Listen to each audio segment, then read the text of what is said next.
Welcome again to this second session of the e-learning series, and we are discussing the chapter file handling of the unit 1, that is computational thinking and programming. In the previous video lesson we have discussed the basics of file handling. Now in this session we will be having a detailed look at the working with text file, binary files and CSV file. So let's get started.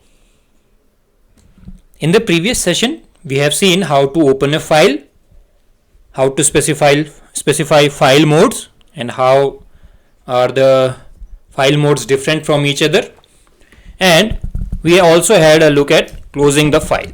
Okay, now we will be having the detailed analysis of file handling.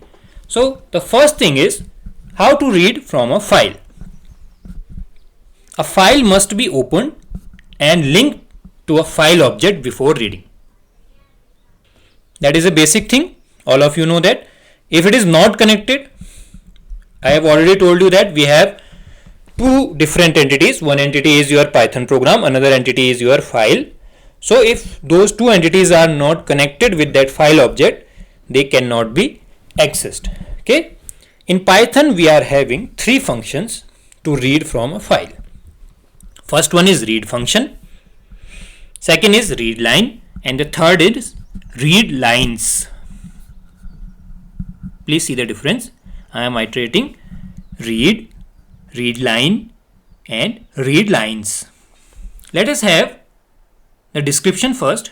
The first function, that is read, reads all the means that the entire file is read using this function. If we are providing a value called n, then it will only read those n bytes. Okay, and it returns the bytes that are read in the form of a string.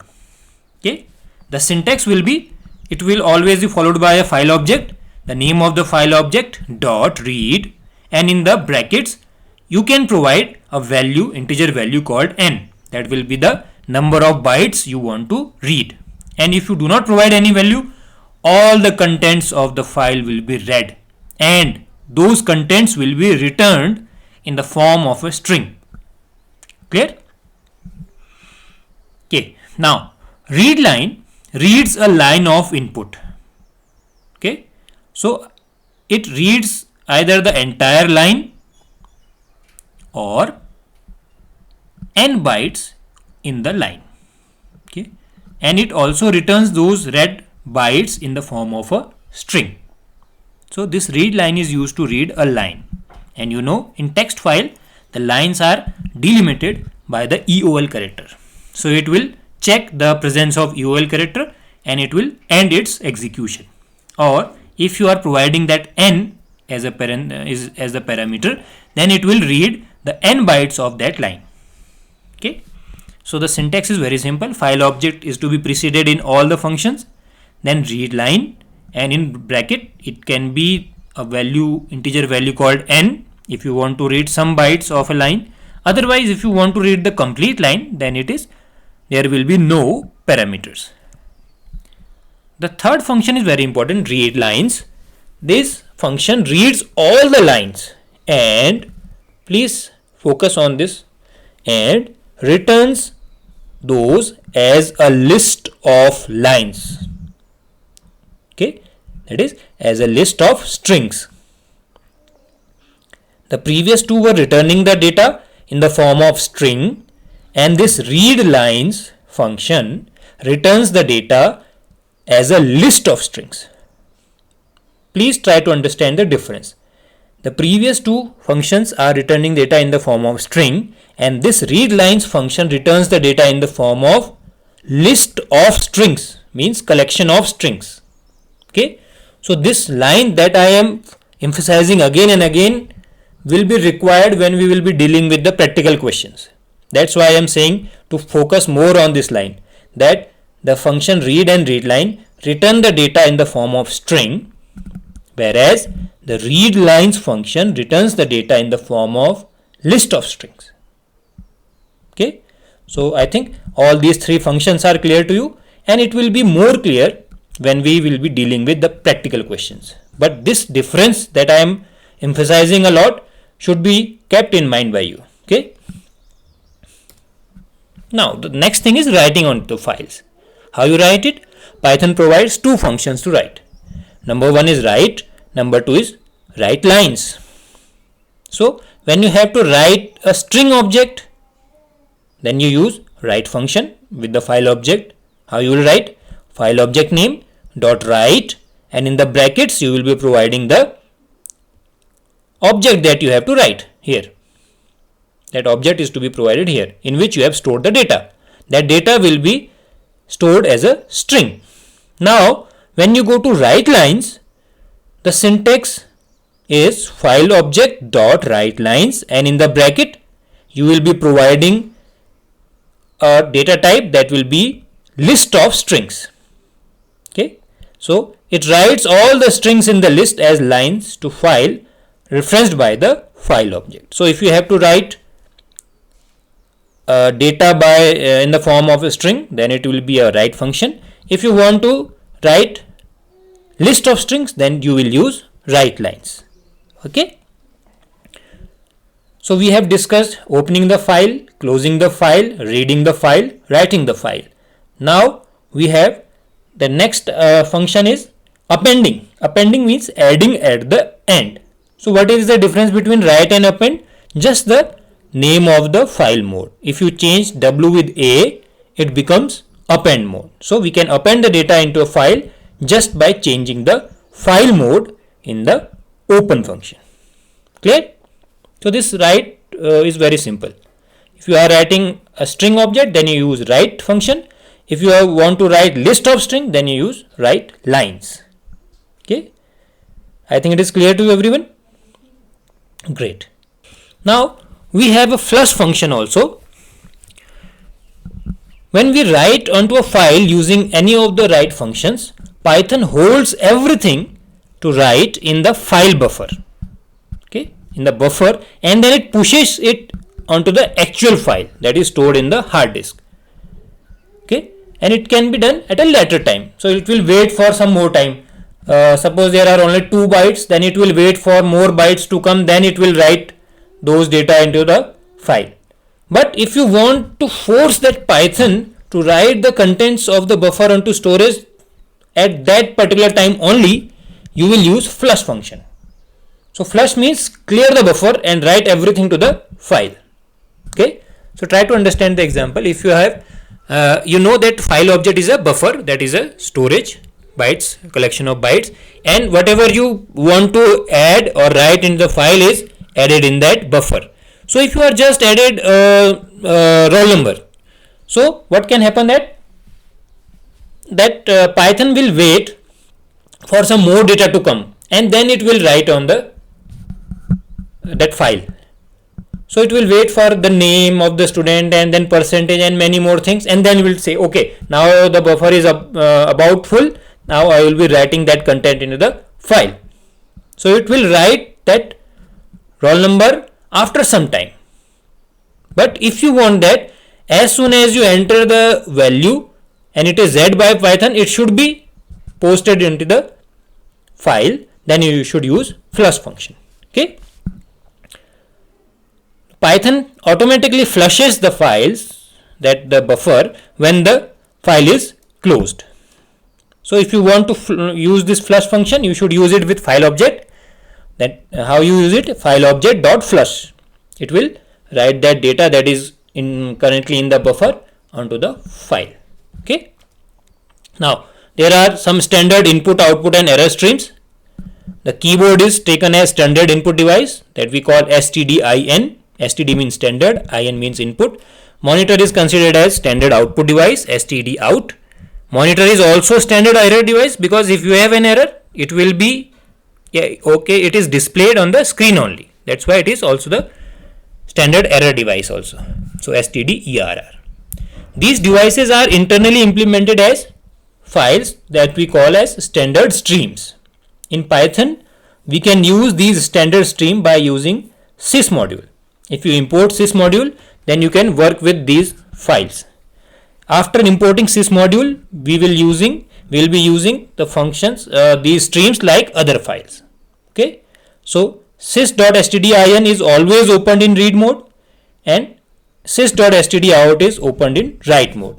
So if you write import sys, then all the functionalities will be imported. In the next line you write sys.stdout.write and then you put a message, then that message will be displayed in the screen. Similarly, if you write sys.stderr.write and you write an error message, that error message will be displayed on the screen only. Okay, so these are some 3 basic streams that are dealt with. The basic input device is keyboard, the standard output and error device is monitor. So these are having some basic functionalities to deal with. Okay, now we have a topic called absolute and relative path. If you provide the full name or the full path of the directory starting from the root directory, that is the original directory, then it is called absolute path. And when you provide a path of a particular folder with respect to some current working directory, then it is called relative path. Absolute means from the beginning of the structure, from the root, and relative means with respect to some other folder. Okay, so full name of the directory or folder contains path and its name with some extension. Okay, so path is a sequence of directory names which give you the hierarchy to access a particular directory or a file. So what is the format of the path? It is the drive letter, the name of the drive in which we have stored the file, then we have some directories and going on to subdirectories, so on, and then we will have a file. Okay, so this is how we write the path. The first backslash refers to the root directory. So if you have a drive called D, then you will write D:\\. So this backslash means you are referencing the root directory, and the other backslash signs are used to separate one directory from another. So if you have subfolders inside a folder and inside those subfolders you have a file, then what you will do is you will write the name of the drive first, then colon, then backslash, then the root folder, then subfolder separated by a backslash, and at the end you will have the file name. So that's how you access a particular file. So this method is called absolute path because they are mentioning the path from the topmost level of directory structure. So the topmost level is your drive, and inside drive you have folders, inside folders you have subfolders, inside subfolders you can have more subfolders, and inside that you can have a file. So if you give the path from starting from the root, that is your drive, then it is called absolute path. Relative path name mention the paths relative to the current working directory, the folder in which you are currently working, and with respect to that folder you specify the path, that is called relative path. Okay, so we use a symbol called dot that represents parent directory, current directory, and if you are referencing to the parent directory, then it is called double dot. Okay, suppose you are inside a drive and you are working in this Python directory. So if you want to reference this Python directory, then you will write dot. Okay, and if you want to reference its parent, the parent of this Python directory, it will be double dot. For example, if you have a folder, if you are working inside this Python directory and you have a file called student.doc, okay, then you will reference it using like this, dot / student.doc. That means the student.doc file is existing in this current folder, that is current working directory. But if you write like this, double dot / notes.txt, it means that this notes.txt is existing in the parent directory of Python, or the current directory you are working in. This double dot means the parent of this current working directory is having this file notes.txt. So these absolute and relative paths are used when you are giving the name of the file. So we have discussed the operations on text file. The text files are having an extension called .txt. Okay, student.txt, notes.txt. So the file having a .txt extension will be treated as text file. So the operations that we have discussed of read lines, write lines. Okay, so those operations will be done on those text file. Okay, now we have binary files. Okay, don't worry, we will be having a detailed practical session that you will be getting all those doubts cleared that you are having now in your mind. We will be clearing all those in the practical session, because I told you in the beginning only that this file handling is mostly a practical lesson. Okay, but we have to be aware about some basics, the functions that we have and we will use. So that's why we are covering it in a detailed session, so that you are aware about the theoretical concepts in deep. Then we will be discussing practical session in a depth, and we will be dealing with all your queries. Okay, so don't worry, just focus on the theoretical points. So the binary files data is not written in human readable format, it is machine readable format. And when we work on that binary file, so it has to be converted into human readable format so that you can read and write. So you can understand it, so that it is again converted into human readable format. Binary files are opened and closed in the same manner as the text file. Same open and close methods are used, but that file mode is added with a character called B. Okay, WB, RB, AB, or WB plus RB plus AB plus. So these are the modes. Or you can also write W plus B, A plus B, R plus B. That plus sign can be in between W and B also. Okay, so both the things are valid. The extension for binary files is .dat, data file, that is called .dat. For binary files, the character B is appended to the existing file modes like RB, WB. Okay, so when we are dealing with binary files, we will be using a module called pickle. Okay, this pickle module is used to write the collection of data onto the file and read the same from that file. So here you are not be dealing with character by character, line by line. Here you will be dealing with data by data, means object by object. You will be writing that file object by object. One list followed by another list followed by another list, or one tuple followed by another, and or it can be one dictionary followed by another dictionary object. That's how you deal with binary files. In pickle module, we will be writing objects, whole objects, or we can call it a sequence with followed by another sequence objects. Okay, so how we write that pickle module, how to import? We have a simple command, import pickle. It will import that pickle module in your program. Pickling means the process of converting the structure to a byte stream before writing to a file. Suppose you are willing to write a dictionary object into the file, then first you have to serialize it in a binary stream or a byte stream. It has to be converted into bytes before writing to the file. So that process is called pickling. While reading the content of the file, a reverse process is called unpickling. It is used to convert the byte stream back to the original structure. So when you write your object to the file, it is called pickling, because it will be converted into a byte stream and then returned to the file. Because we are dealing with binary files, it will be written in the form of binary, that is 0 and 1. But you have to get that data in the back in the form of that particular object only. If you have written a dictionary object into the file, then you will be getting a dictionary object back. And how you do it? It is called unpickling. So pickling means convert your data type into a sequence of bytes, and unpickling means converting that byte stream back to its original structure. Originally it could have been a list, it could have been a tuple, or it could have been a dictionary.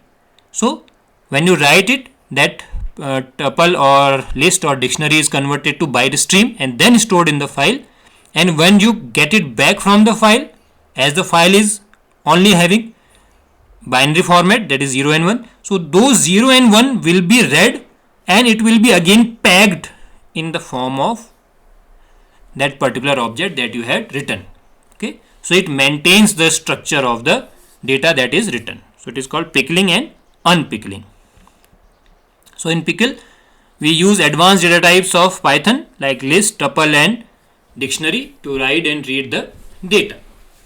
Okay, so it is if you have a sequence of data, then you create that object of list, tuple or dictionary, then you then you convert it into a byte stream using pickle module, and then that byte stream is written to the file.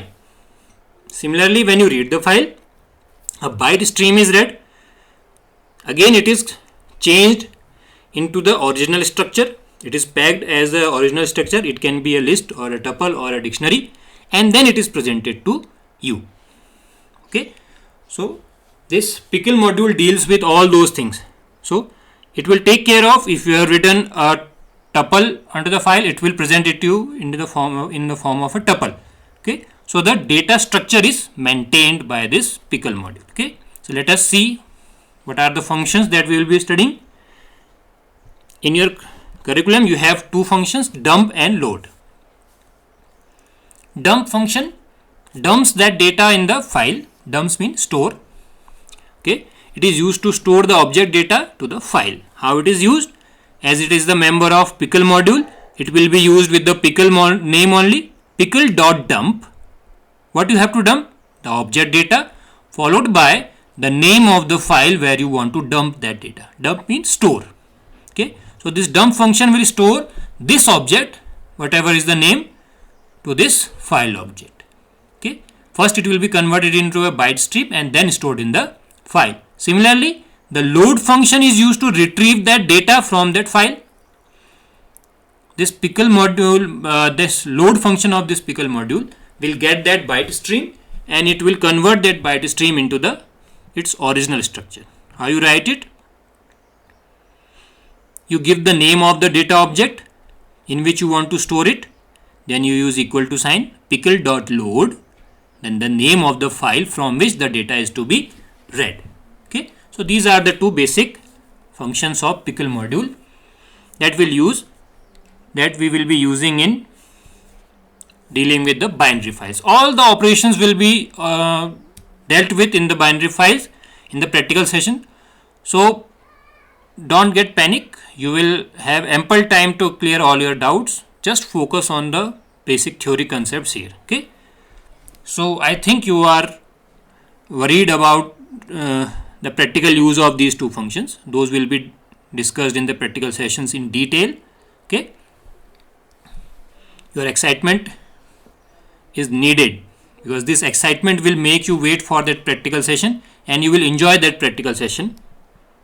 Okay, now we have the last files. Those are called CSV files. These files are comma separated values. We have discussed their functionality in the beginning. To perform read and write operation with these CSV files, we have a separate module called CSV in small letters. Okay, so what the command we write is import CSV. So the opening and closing of the file is same, using the open function and close function, or you can use with command to open the file. After you open the file, we can create a CSV file using the functionalities given in the CSV module. But if you want to create a CSV file externally, what you can do is you can open any editor. It can be Notepad, it can be Word, or it can be Excel. What you do is you write the values separated by comma. Suppose you provide some values like Ashutosh, the name of student, okay, comma class 12th, comma percentage, and like this. Okay, so what you are doing is you are separating the values by comma, and when you are done with entry, and what you can do is you can press enter to enter next record. So the one record should be in one line, then enter, then next record should be on next line. Okay. Then after entering all those records, save that file with .csv extension. Okay. So that CSV extension should be there. Otherwise, it will be saved in its default extension. So you will not be able to access that file. So those files should be saved with .csv extension. So the best platform is Excel. In Excel, you write one data in each cell, okay, and then save it with .csv extension, and it will be saved as CSV file. Okay. Now let us see the functions that are used with CSV file. So if you have to read a CSV file, then you have a function called reader. Okay. First you have to open the file. That's how you first open the file using open function or with command. Then you create a reader object. Okay. How do you do it? You write a reader object, then equal to sign, then you have a CSV module dot reader, the name of the file object, which file do you want to connect to, that you have already opened, and you can also provide the delimiter. By default, the delimiter is comma because it is comma separated file, but you can change that delimiter to a different character also. So this is an optional value. If you want to provide it, you should write the file object name, comma, delimiter is equal to, in single quote or double quote, the name of that or the symbol that you want to use as delimiter. Okay. So delimiter specifies the character used to separate each field. Because using this delimiter only, this CSV module will detect the end of that particular object. Okay, one value is ended with the delimiter. So this delimiter is very important. The default value of delimiter is comma. And we have two functions to write some value on the CSV file. So first you should open it with the W mode. Then you create a writer object. Okay. Then you use CSV module. Writer object is equal to csv.writer. This is the function. You give the name of the file object and comma. If you want to provide the delimiter, then provide it. Otherwise, it will be treated with comma. Okay. You can change this character by semicolon, colon, or at the rate, any other sign that you want to use. Okay. So the values will be delimited by those signs. But by default, the values are delimited using this comma sign. Okay. Now you have created the connection between that CSV file and your Python. Now you can use that writer object that you have declared here, and then you have two functions, write row and write rows. If you have only one data to be written, the data that is having only one record, that will be written using write row method. And if you have a data that contains various records, suppose you can have a list that contains a sequence of lists, list inside list. So then you will be using write rows function. Okay, the syntax is very much similar. Okay, here the data objects are mostly taken as list and tuple. Okay, so those values from the list and tuple will be taken one by one as per your programming that you have done, and they will be separated by the given delimiter, and then they will be stored in CSV file. Okay, and as soon as you close the file, those CSV files will be saved automatically. Okay, so that's how you deal with all these three files in Python. So here up till now we have covered the theoretical portion of file handling, and I think I am able to convey all these theoretical topics to you. I know that you may be feeling bored because it is mostly a practical topic to be discussed, but it is my duty to first make you aware about the theoretical concepts, then only we can go to the practical session. Okay, so in these two videos I have tried to make you aware about all those theoretical concepts of file handling, and I request you to go through these two videos again and again to make yourself clear about all the theoretical concepts, so that when we switch to the practical session, you are clear with all those things and you know which functions are we using and how they are working. Okay, So if you have some problem, you can write me in the comment section with your problems. I will be solving those. And I think all the points that we have discussed are very much detail, and you will not be having any problem, because this main portion is the practical session that we will be dealing in detail. We will be having two separate sessions, one for text file and other session for this binary and CSV files. So all your queries that you are having in your mind right now will be answered in the practical session. So from my side, I want you to go through these two lessons calmly. Run these videos as per your grasping speed. You can be slow, you can be fast. Try to repeat these, because this file handling is very important topic of your class 12 syllabus, and these CSV files and binary files are freshly added to your syllabus. These were not in the syllabus last year, so you will not be finding any material till now. So the material that I have provided you is enough for you to deal with the practical problems. And before starting the practical session, you should be well equipped with all those theoretical points. All these points should be clear in your mind, and so that you can start your practical session with ease, and you do not have any doubts about the syntax of the commands being used. Okay, so with this note, I end this theoretical lesson here only, and I hope that in the coming practical session we will be meeting with you with full enthusiasm, and you will be fresh, and you will be having all those syntax of all the commands that we have discussed in your mind, and you will be coding with me, and you will be a good coder in file handling. Okay, so we will be meeting in the next video.